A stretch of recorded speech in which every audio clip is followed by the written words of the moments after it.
dit aan sy kerk oorgedra het om dit te kan doen. En toe ek voorberei het, het ek vir die Here gevra, Here, waaroor kan ek vanmôre praat? Wanneer dit gaan oor die nagmaal. Ons almal weet dat die beker wat ons neem, Manie het vir ons pragtig daar 'n tafel reg gekry, net die nagmaal daarop.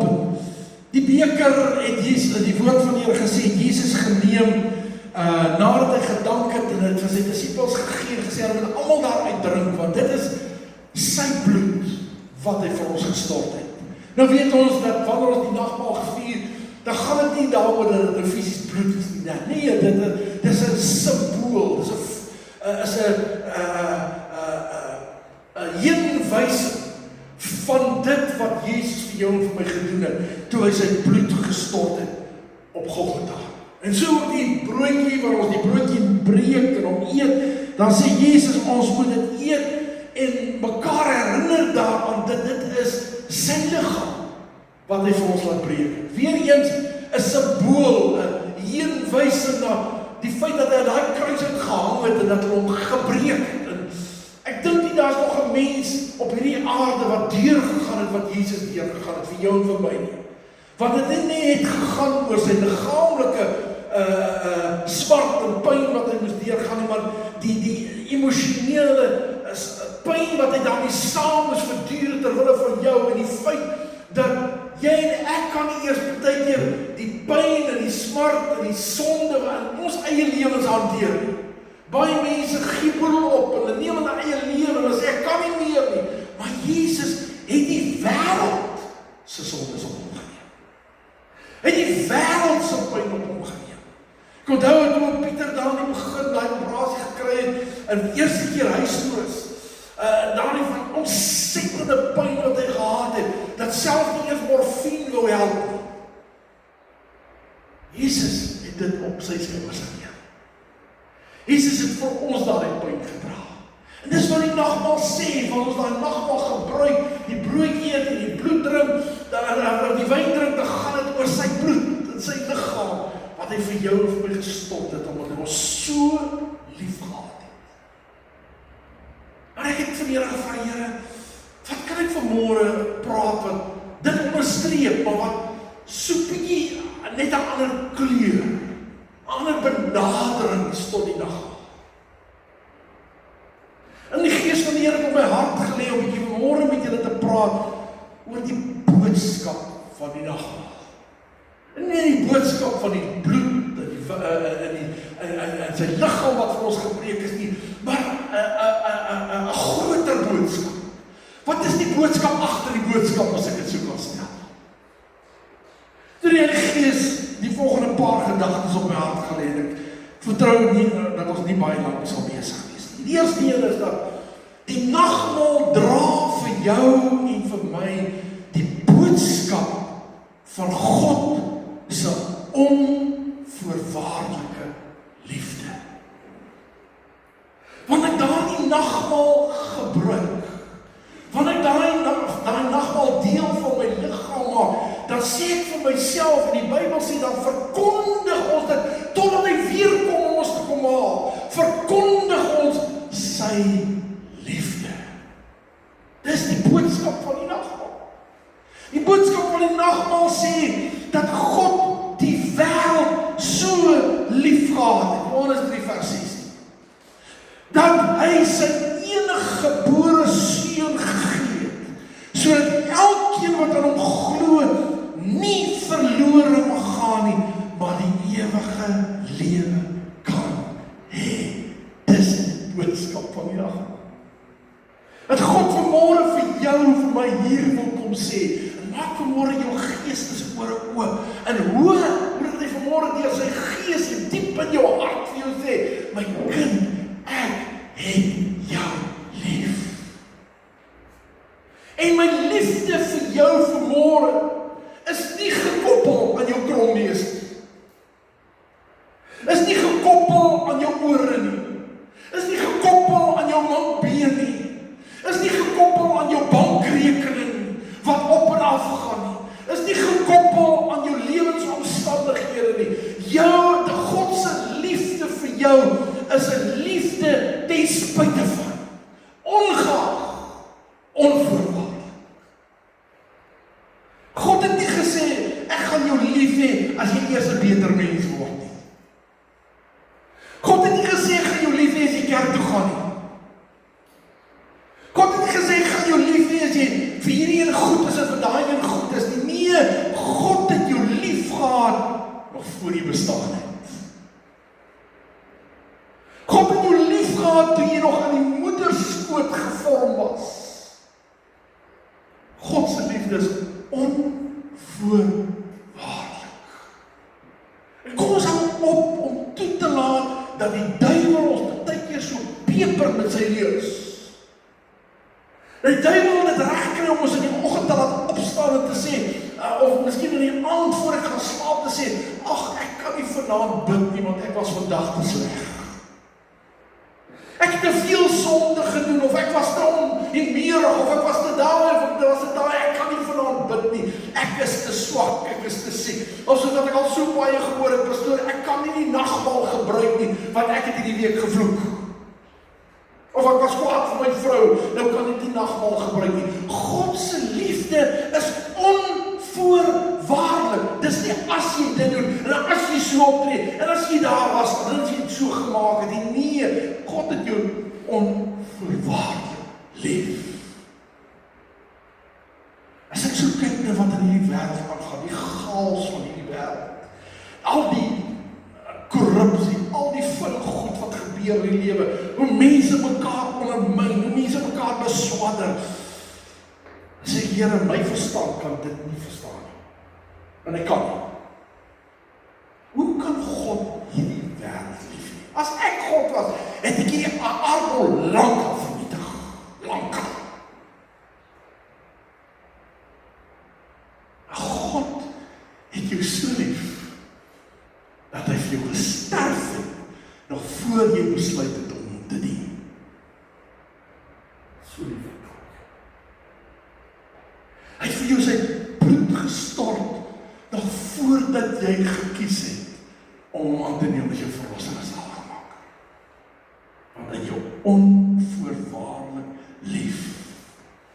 En die rede waarom die boodskap van die nagmaal God se onvoorwaardelike liefde is Johannes 4 vers 16. En ons ken en glo die liefde wat God vir ons het, want God is liefde. God kan niks anders wees nie. En ons het baie keer hierdie idee, God is hierdie slawedrywer wat rondloop met 'n sweep en elke sekonde soek om net iemand by te kom. Dis die persepsie wat ons van God het. Ons persepsie van God is dat ons dinge kan doen wat God so teleur gaan stel, dat hy ons een kant toe skuif. Maar dis nie wie God is nie. God het jou lief, ten spyte van, ongeag, onvoorwaardelik, want hy is liefde, hy kan niks anders wees. En wanneer hy wel besluit om te tuchtig of te straf, dan doen hy dit nie omdat hy iets anders is as liefde nie, dan doen hy dit juist omdat hy lief het. En omdat hy 'n doel het met dit wat hy doen. Daai doel is om mense nader om te trek. Om iets te doen om mense te help om beter te verstaan. Om ontdek hoe lief hy jou het. God is liefde. Hy wat in die liefde bly, bly in God en God in hom. Romeine 8 vers 38 en 39 stel dit so mooi. Ek is oortuig daarvan dat geen dood of lewe ons sal kan skei van die liefde van God wat in Christus Jesus ons Here het. Hoor jy? Niks kan jou skei van sy liefde.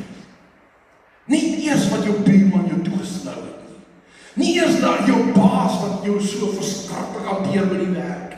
Niks kan jou skei van sy liefde.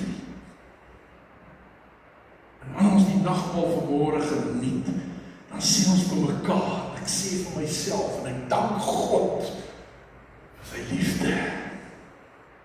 Hy bereid was om sy seun te gee, vir my en jou te wys hoe lief hy ons het. Bereid was om hy wat die bron van lewe is, sy lewe neer te lê, sodat jy en ek kan lewe. Dis die boodskap van die nagmaal. Die tweede aspek van die boodskap van die nagmaal, wat ek vanmôre wil aanroer, gaan my skryf hier oor, gaan na die volgende tweede ene, is sy onvoorwaardelike vergifnis. Onvoorwaardelike vergifnis. Ons sê ek sal jou vergewe, as jy so maak. Ek sal jou vergewe, as jy eers dit gedoen het. Jesus hang die kruis. En ons is besig om te spot, en is besig om sy klere te verdeel. Sy disippels hardloop weg, hulle gaan kry daar agter in 'n hoekie weg. Die wat saam met hom gestap het, verloor hom. Die wat 'n paar ure terug in die oggend uitgeroep het, koning van die Jode, die seun van Dawid, Hosanna aan die koning van die Jode, hy selfde mense, staan daar onder voor die kruis. En hy sê, kruisel, dieselfde mense.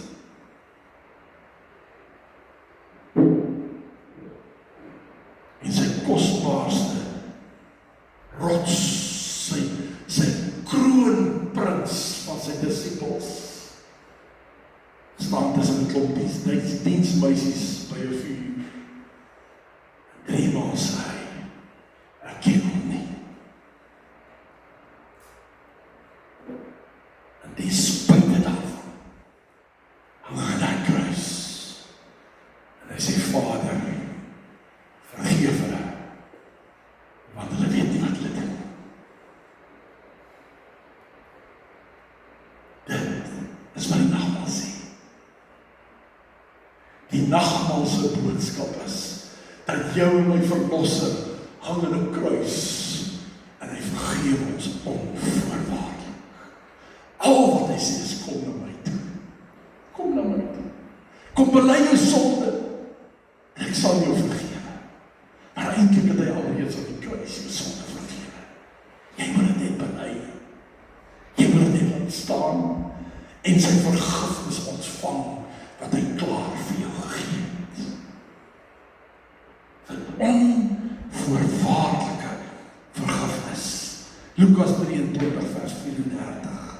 Vergeef hulle, wat hulle weet nie, wat hulle doen nie. En dan kom Paulus, en hy sê die volgende vir Timotheus, in 1 Timotheus 1 vers 13. Al het ek hom voorheen belasting. Jy sal onthou, Paulus wou die kerk doodmaak. Hy was besig om die kerk te vervolg en beledig, maar God was genadig teenoor my, omdat ek in my ongeloof nie geweet het wat ek doen. God het 'n plan vir Paulus gehad, terwyl hy die kerk verlei het, terwyl hy die kerk vervolg het, terwyl hy mense wou doodmaak, het God 'n plan met hom gehad, want hy het aan die kruis alreeds sy sonde vergewe. Vandag ken jy of ek dalk iemand. Ons is al so radeloos, so moedeloos, so teleurgestel, want dit is dalk jou kind wat nie die Here wil dien nie. Dit is dalk jou broer of jou suster, of iemand na jou, wat net nie die Here wil dien nie. En hy bly besig met sy dwelms en sy drank en wat ook al in sy lewe verkeerd is. Hy het so baie vir hom gebid, en dit lyk net of daar nie salf om aan hom te smeer is nie. Ag, die saak hoe hy lyk, en wat hy doen, waarom hy besig is. God het jou gered toe jy nog 'n sondaar was. En God kan daai een ook red, al lyk hy hoe, al tree hy hoe op, al doen hy wat, want Jesus het vir hom ook gesterwe aan die kruis op Golgotha. En hy het ook aan die kruis gehang en sê, Vader, vergeef hulle, want hulle weet nie wat hulle doen nie.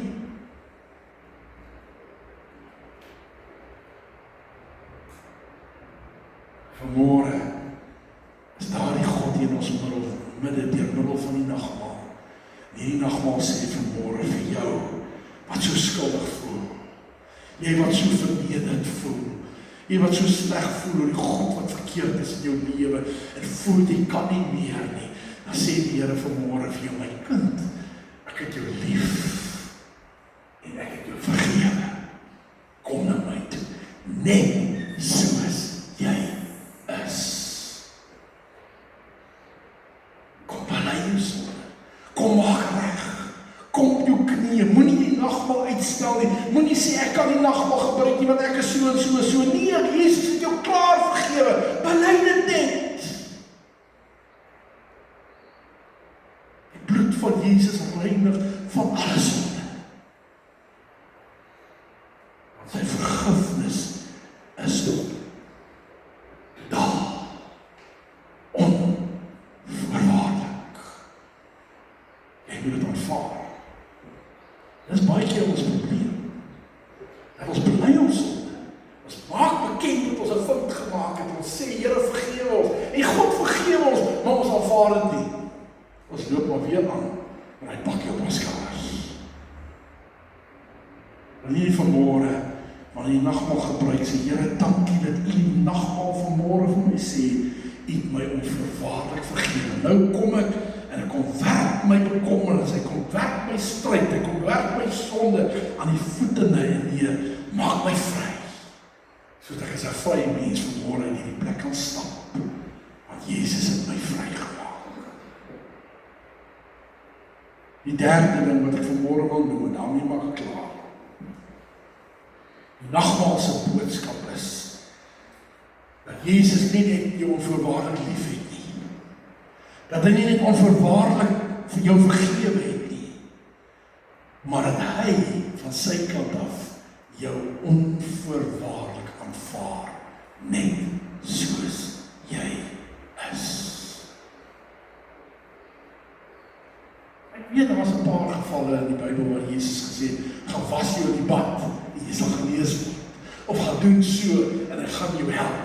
Dis waar, partykeer toets God ons geloof, om te kyk of ons bereid is om daai stap van geloof te neem, voordat hy jou aanraak. Partykeer van dit 'n tydjie voordat God jou kan genees, en hy kan jou genees, en hy wil jou genees, maar hy stap partykeer met 'n pad met jou, maar ongeag die pad wat God met jou stap, ongeag jou omstandighede, ongeag hoe lank jy dan moet wag, of hoe lank jy hom moet vertrou, ongeag hierdie goed, moet jy weet, God aanvaar jou nou, soos jy is. Jy kan niks byvoeg nie. Jy kan niks verander nie. Daar is nie 'n add-on of 'n plus voor God jou sal aanvaar nie. Hy aanvaar jou soos jy is. Dit moet jy vanmôre glo. Jy moet glo dat hy jou lief het soos jy is. Jy moet glo dat hy jou vergewe soos jy is. En jy moet glo dat hy jou aanvaar. Soos daardie vader met daai hek gestaan en wag het vir sy verlore seun. En hy nie eers vir die verlore seun gesê het, man, jy stink, gewas jou nie. En nie eers gesê, gaan koop vir jou nuwe klere nie. En nie eers gesê, gaan maak reg met jou broer nie. En nie eers gesê, gaan kry vir jou 'n nuwe kerk nie.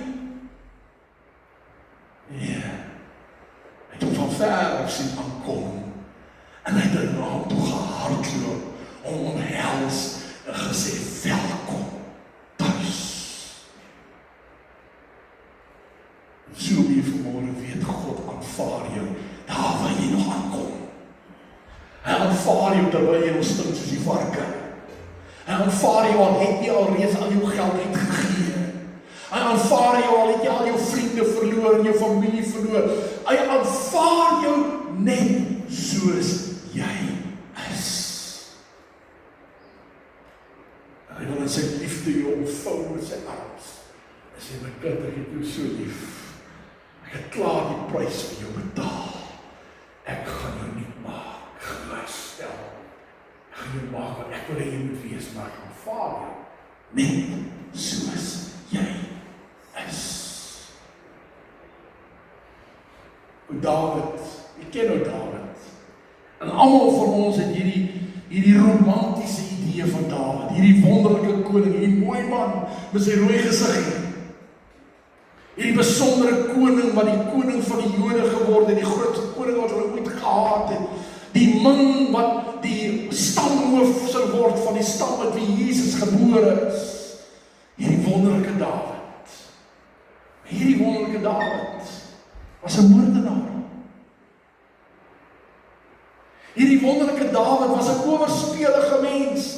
Hy het reg gepleeg. Hierdie wonderlike Dawid het op 'n stadium gelieg oor wie hy is, net om veilig te wees by sy vyande. Hierdie wonderlike Dawid. Maar God het hom aanvaar, net soos hy is.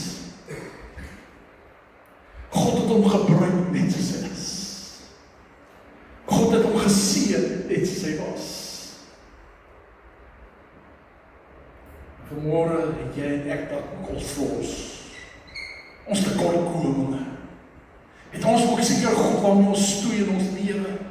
Het ons sekere dinge wat ons moet uitsorteer in ons lewe. God aanvaar jou, net soos jy is. O Petrus, hierdie voortvarende man, hierdie man wat ore afkap, hierdie man wat Jesus sy meeste verraai. God aanvaar hom net soos hy is. En hy maak hom een van die 3 binnekring disippels. Met sy meer en al. God aanvaar jou net soos jy is. Ja, hy wil jou verander. Hy wil hê jy moet meer en meer word soos Jesus. Maar dis sy job. Dis die Heilige Gees se job, nie ons nie. As ons net kom en sê, hier is ek, Here. Net soos ek is. Aanvaar my net soos ek is. Daar's 'n pragtige liedjie wat een van die Benadi broers wat een van die Benadi broers sing. Van, dis reg. Net soos ek is, kom ek na U, Here. En ek wil volgende graag gespeel het, maar ek kry nie een van die woorde by nie. Maar kom ons kom uit plek waar ons voor Jesus gaan staan en sê soos van my, hier is ek, Here, net soos ek is. Ek kom na U toe net soos ek is. Ontvang my. Maar bring my terug in die huis in. En maak my weer die kind wat U wil hê ek moet wees. Net soos ek is. Die Samaritaanse vroukie. Sy is daar by die put besig. Water te skep. Sy is 'n Jood, sy is 'n nie-Jood, sy is Samaritaan. Die Jode haat die Samaritane, hulle wil niks weet van die Samaritane. Sy sê vir Jesus, julle aanbid in Jerusalem, ons aanbid daar op die berg. Sy dink vir haarself, wie is hierdie man? Wat 'n reg het hy as 'n Jood om met my te praat? Jesus kyk na, jy ken die storie. Op 'n stadium kyk hy na haar en hy sê vir haar, haal jou man. Sy sê, Jesus, ek het nie 'n man nie. Jesus sê, ja, is reg. Jy het al 5 gehad, en die een wat jy nou het is ook nie joune nie. Maar Jesus aanvaar haar net soos hy is. Hy gee vir haar lewende water, wat opspring tot in alle ewigheid. En hy sê vir haar, gaan vertel jou mense. En sy hart tot dorp toe, sy gaan vertel van die volgende oomlik, is die hele dorp daar. En die hele dorp kom ter bekering deur 'n vroukie wat deur die Jode vraag word. Want Jesus kyk nie na politiek nie. Jesus kyk nie na geslag nie. Jesus kyk nie na waar jy vandaan kom nie. Jesus kyk nie na hoeveel foute jy in jou lewe gemaak het nie. Hy aanvaar jou net soos jy is.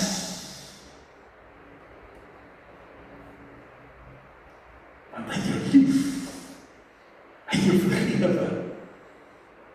En hy wil hê jy moet na hom toe kom en sê, Here, word U my koning. En maak met my wat U alleen kan. Want U is die pottemaker. Ek is die klei. Ons gaan nou nagmaal vier. Ek wil vra vanmôre as jy daai nagmaal vat. Sê Here, dankie. Dankie dat U my onvoorwaardelik lief het. Here, dat U my vergewe het aan die kruis. Dankie dat ek vanmôre na U toe kan kom, net soos ek is met my foute. U my kan verander. U my kan vernuwe. Dat U my kan herstel. Sodat ek kan wees wat U wil hê ek moet wees. Kom ons by ons hoofde.